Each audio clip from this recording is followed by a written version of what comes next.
Hey guys, welcome back to my YouTube channel. এই ভিডিওতে আমরা দেখব জাভাস্ক্রিপ্টের ফেচ এপিআই, যেটা আমরা অলরেডি কিন্তু হালকা একটু ধারণা পেয়ে গেছি, ঠিক আছে। সো এই ভিডিওতে ফেচ এপিআই ভেঙে চুরমার করে সব আপনাদের সামনে তুলে ধরবো। সো ফেচ এপিআই সম্পর্কে যত ধরনের আপনার কনফিউজ আছে সব এই ভিডিও দেখার পর আপনার কনফিউজ সব ছুটে যাবে। ওকে, সো এখানে দেখেন ওরা কি বলছে, the fetch API interface allow web browser to make HTTP request to web services, no needed XML HTTP request. So XML সম্পর্কে আমরা অলরেডি জানি না, আমরা যখন অ্যাজাক্সে যাবো তখনই কিন্তু জানবো, ঠিক আছে। সো এর জন্য কিন্তু আমাদের আর রিকোয়েস্ট করতে XML এর প্রয়োজন হবে না যদি আমরা ফেচ এপিআই ইউজ করি। ফেচ এপিআই হচ্ছে আপগ্রেডের একটা ভার্সন, ঠিক আছে। সো যাই হোক, এটা আমরা কিভাবে ইউজ করব সেটার একটা এক্সাম্পল আমি আপনাদের দেখানোর চেষ্টা করব। সো তার আগে এখানে কিছু এক্সাম্পল দিচ্ছে, সেটা আমি একটু এক্সপ্লেন করি, তারপর আমি বলতেছি, ঠিক আছে। নিচে একটা এক্সাম্পল দিচ্ছে, সেটা হচ্ছে এটা ইউজ করতে হলে আমাদের জাস্ট এইরকম একটা ফেচ নামে একটা কিওয়ার্ড লিখতে হবে এবং সেইটার ভিতরে একটা ফাইল বা একটা ইউআরএল এক্সপেক্ট করে। সো এই ইউআরএলটা যদি আমরা দিয়ে দেই, সো ওই ইউআরএল থেকে সে ডাটাগুলা ফেচ করে আনবে এবং ফেচ করে আনার পর সেই ডাটাগুলাকে সে কোথায় দিবে, মানে আমরা দেন দিয়ে চেইন করে সেই ডাটাগুলাকে আমরা পেতে পারি। সো ফার্স্টে যখন আমরা দেন দিয়ে চেইন করব তখন আমরা অ্যাকচুয়াল ডাটাটা পাবো না, তখন আমরা কি পাবো, একটা স্ট্রিম মানে বাফার টাইপের একটা ডাটা পাবো, ঠিক আছে। সো এই ডাটাটাকে আমাদের অ্যাকচুয়াল ডাটাতে রূপান্তর করার জন্য আমরা যে কোনো ফরম্যাটে নিতে পারি। যেরকম একটা যদি টেক্সট ফাইল থাকে তাহলে সেটাকে .text আমরা কনভার্ট করতে পারি, এবং যদি আমরা জেসনে কনভার্ট করতে চাই তাহলে .json যদি দিয়ে দিই তাহলে সেটা কিন্তু আমরা জেসনে কনভার্ট করতে পারবো। এবং তারপরে যদি আমরা দেন দিয়ে তারপরে আমরা যদি এখানে যে কোনো একটা কিছু লিখি এবং সেটা এরো ফাংশনের ভিতরে সেই ডাটাকে আমরা কিন্তু পাবো এখানে, ঠিক আছে। সো আমরা এটা এক্সাম্পল দেবো এবং এক্সাম্পল দিয়ে আপনাদের দেখানোর চেষ্টা করব। সো এর জন্য আমরা জেসন প্লেস হোল্ডার ইউজ করব, ঠিক আছে। জাস্ট আপনি গুগলে যদি লেখেন জেসন প্লেস হোল্ডার তাহলে এরকম পাবেন। দেন এখান থেকে গাইডে যাবেন, গাইড থেকে একটু নিচে নামলেই তারপর এখানে স্ট্রাকচার দেখতে পারবেন যে আসলে আউটপুটটা কীরকম আসবে। সো আমরা মূলত ইউজ করব হচ্ছে এই ইউআরএলটা, ঠিক আছে। সো এই ইউআরএলটা আমরা ইউজ করব এবং সেইখান থেকে ডাটাগুলোকে ফেচ করে আনবো, ঠিক আছে। ওকে, সো আমরা ডাটাগুলোকে যদি ফেচ করতে চাই, সো আমরা আমাদের কোড এডিটরে চলে গেলাম এবং সেইখান থেকে জাস্ট আমি একটা index.html ফাইল লিখছি এবং তার ভিতরে script.jsটাকে লিঙ্ক আপ করে দিচ্ছি। ওকে, সো প্রথম কন্ডিশন হলো একটা ডাটাকে যদি আমরা একটা এপিআই থেকে যদি ডাটাকে গেট করতে চাই তাহলে আমাদের ফার্স্টে একটা ফেচ লিখতে হবে, ঠিক আছে, এবং সেই ফেচের ভিতরে আমাকে সেই ইউআরএলটা পাস করতে হবে, ঠিক আছে। সো এই ফেচের ভিতরে সেই ইউআরএলটা পাস করার পরে আমরা সেই ডাটাকে আমরা দেন করে চেইন করে ডাটাগুলোকে আমরা ধরতে পারবো, ঠিক আছে। সো ফার্স্ট অফ অল আমরা যদি দেন দেই, ঠিক আছে। সো এই দেনের ভিতরে আমরা একটা ভ্যালু পাবো, ঠিক আছে, বা একটা আমরা ডাটা পাবো, অ্যাকচুয়াল ডাটা পাবো না। সো একটা আমরা ভ্যালু ধরতে পারি, একটা ভ্যালু পাবো এবং সেইখানে একটা অ্যারো ফাংশন রিটার্ন করবে, ঠিক আছে। সো এই অ্যারো ফাংশনের ভিতরে আমরা যে ভ্যালুটা পাইলাম, সো এই ভ্যালুটাকে যদি আমরা জাস্ট এখন console.log করার চেষ্টা করি, যে ভ্যালুটা আছে সেইটা দেখেন এটা কি আসে।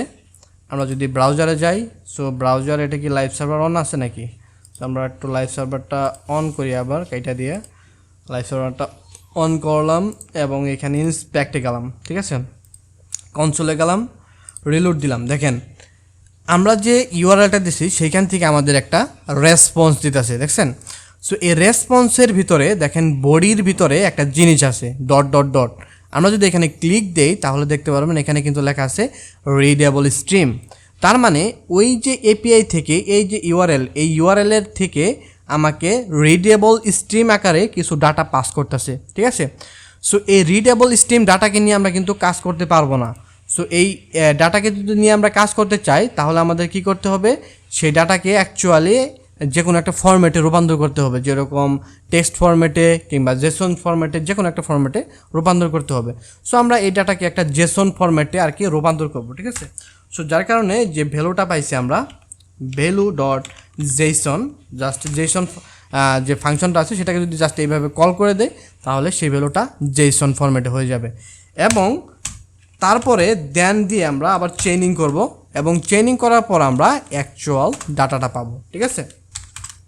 সো এখন যদি আমরা কনসোল ডট লগ করি, ঠিক আছে, দেন যদি এই ডাটাটাকে করি তাহলে দেখতে পারবেন এখানে যদি যাই এবং এই যে রিলোড দেয়, দেখেন এখানে কিন্তু আমাদের অলরেডি ডাটাগুলো আইসা পড়ছে। দেখেন এখানে একটা আপনার অ্যারে লাইক অবজেক্ট আকারে কিন্তু ডাটাগুলো আইসা পড়ছে, ঠিক আছে।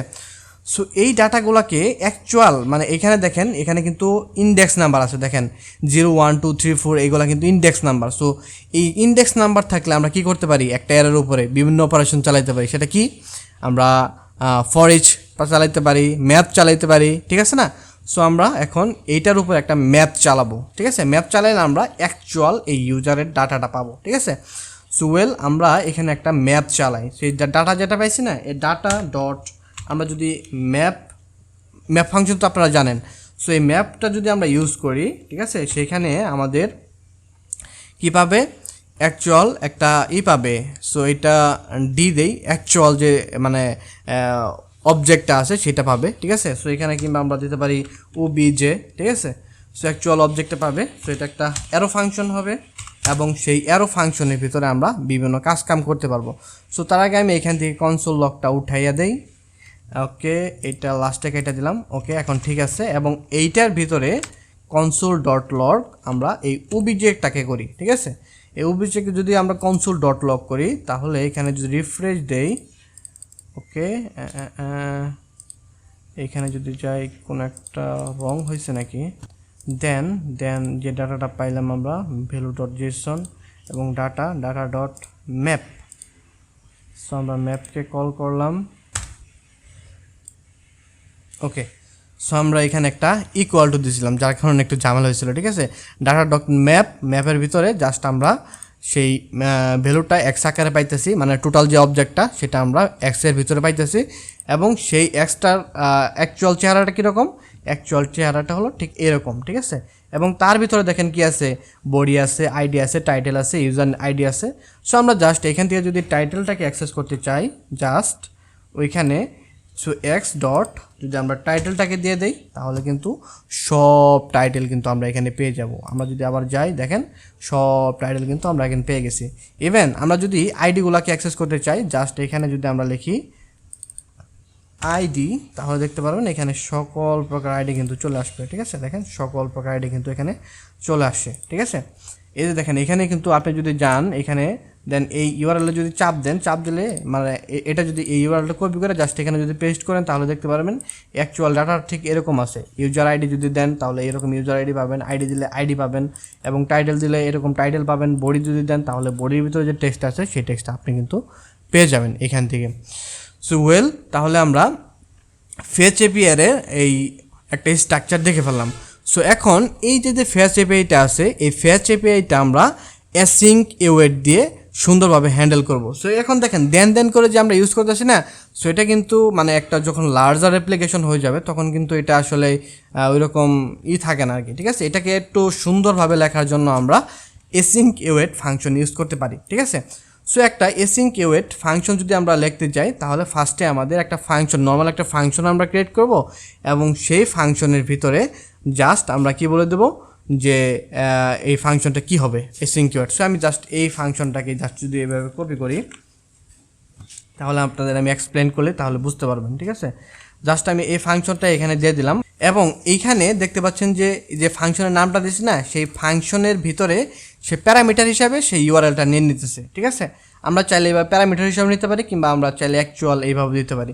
সো ওকে, আমরা প্যারামিটার হিসাবে যদি রিসিভ না করি জাস্ট এইখান থেকে এইখানে সেই ইউআরএলটা আমরা এখানে পাস করে দেবো। সো ইউআরএলটা আমাদের কোনটা, সেই ইউআরএলটা হচ্ছে জেসন প্লেস হোল্ডারের ইউআরএলটা।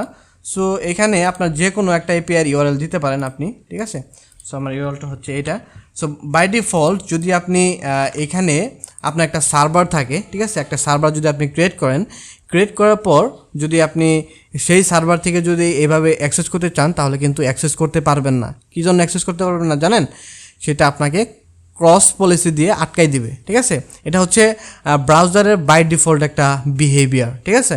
সো এই ক্রস পলিসি দিয়ে আপনাকে জাস্ট সেটাকে আটকাই দিবে। সো এইটা জেসন প্লেস হোল্ডার যেটা আমরা ইউজ করতেছি, সো এটার মধ্যে সে ক্রস পলিসি বাই ডিফল্ট সে এনেবল করে দিয়েছে, যার কারণে আমাদের কোনো ঝামেলা করতেছে না। বিগিনারদের জন্য মানে ইউজ করার জন্য, বিগিনারদের জন্য টেস্ট করার জন্য এই জেসন প্লেস হোল্ডার বেস্ট, ঠিক আছে, যার কারণে আমি এই জেসন প্লেস হোল্ডারের এপিআই ইউজ করতেছি। ওকে, সো দেখেন আমরা একটা নর্মাল ফাংশন ক্রিয়েট করছি, সেই ফাংশনের ভিতরে মানে ফাংশনের আগে জাস্ট আমরা কি লিখে দিছি, অ্যাসিঙ্ক লিখে দিছি, এবং তার ভিতরে জাস্ট একটা আমরা ভেরিয়েবল ক্রিয়েট করছি লেটেক্স, এবং তার ভিতরে যেহেতু আমরা অ্যাসিঙ্ক ফাংশন ইউজ করছি, সো অবশ্যই আমাদের এওয়েট ব্যবহার করতে হবে। সো বাই দ্য ওয়ে, যারা অ্যাসিঙ্ক এওয়েট সম্পর্কে মানে জানেন না, সো আমি তাদের জন্য একটা ভিডিও তৈরি করছি, লিঙ্কটা ডিসক্রিপশন বক্সে দিয়ে দেবো, সেখান থেকে সরাসরি আপনারা দেখতে পারেন। সো ওই ভিডিওটা যদি দেখেন, অ্যাসিঙ্ক এওয়েটের মানে যাবতীয় ধারণা আপনার ক্লিয়ার হয়ে যাবে, ঠিক আছে। ওকে, সো আমরা এই যে জিনিসটার ভিতরে আমরা যে ডাটাটা দিলাম, ঠিক আছে, এই ডাটাটা অ্যাকচুয়ালি মানে আপনার যে ডাটাটা আছে না, সেই ডাটাটা কিন্তু একটা স্ট্রিম দিবে। এখন যদি আপনি এই যে console.log_x করেন, আমরা যে আগে দেখছি না যেরকম একটা স্ট্রিং দিতেছে আমাদের স্ট্রিম, ঠিক আছে, ওই রকম একটা স্ট্রিম টাইপের ডাটা আমাদের এখানে দিবে।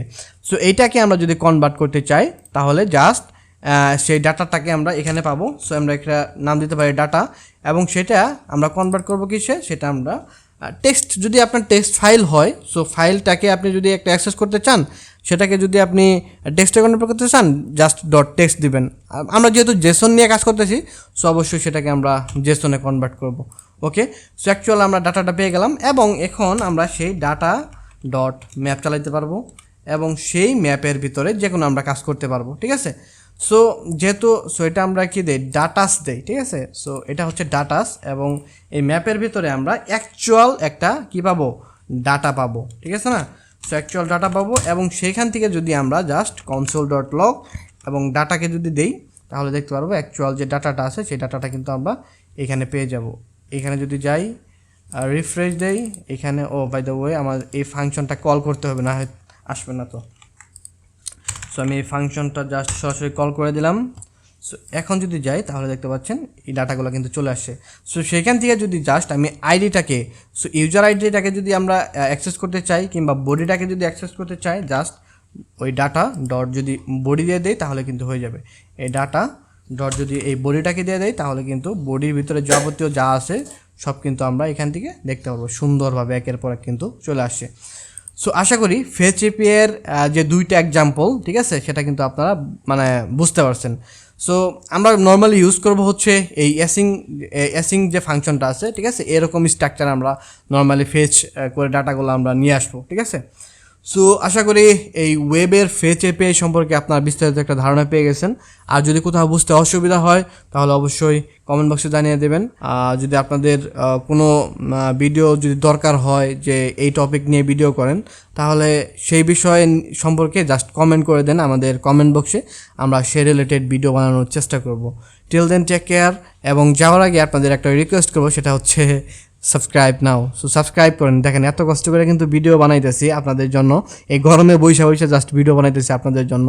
আপনারা যদি সাবস্ক্রাইবই না করেন, তাহলে এত কষ্ট করার কি দাম হলো। সো সাবস্ক্রাইব করেন। আল্লাহ হাফেজ।